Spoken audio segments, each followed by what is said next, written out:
We only have a brief description of the early years of Jesus. From the closing verses of Luke chapter 2. Then Jesus went down to Nazareth with his parents and was obedient to them. And Jesus grew in wisdom and stature and in favor with God and man. That's it. That's all we have from the early decades of Jesus' life. I'm Jack Beck in the Nazareth village to see if we can fill in some of the gaps left by the gospel accounts. Now, Nazareth of the first century was a tiny little village that sat at the bottom of a valley surrounded by high ridges.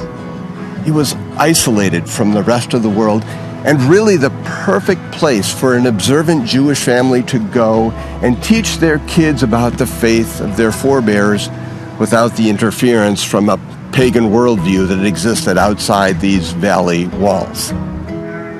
That Nazareth of the first century doesn't exist anymore. And that's why we're here in this living museum to get a better sense of what Jesus' life was like in those early decades.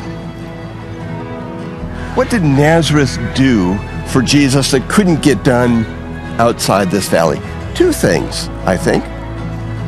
First of all, this is where the young Jesus learned his Bible. From mom and dad, from the rabbi at the synagogue, he learned everything that was foundational to what he would be when he left this particular valley. Jesus did not grow up among the elites of the first century. He grew up among the most ordinary of the ordinary people.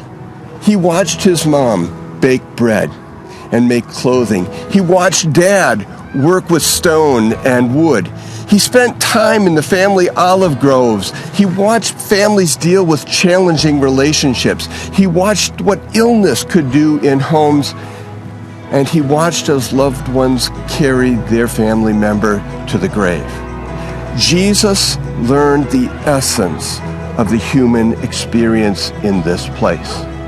Those are the things that he took out of this valley when he left. And when he left, he brought them to our lives too.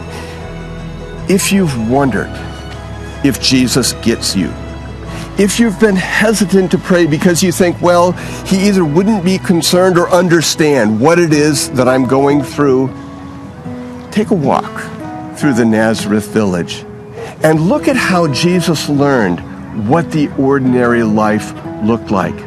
Jesus grew up in the Nazareth village among people whose lives look just like ours. And you know what that means? He gets us.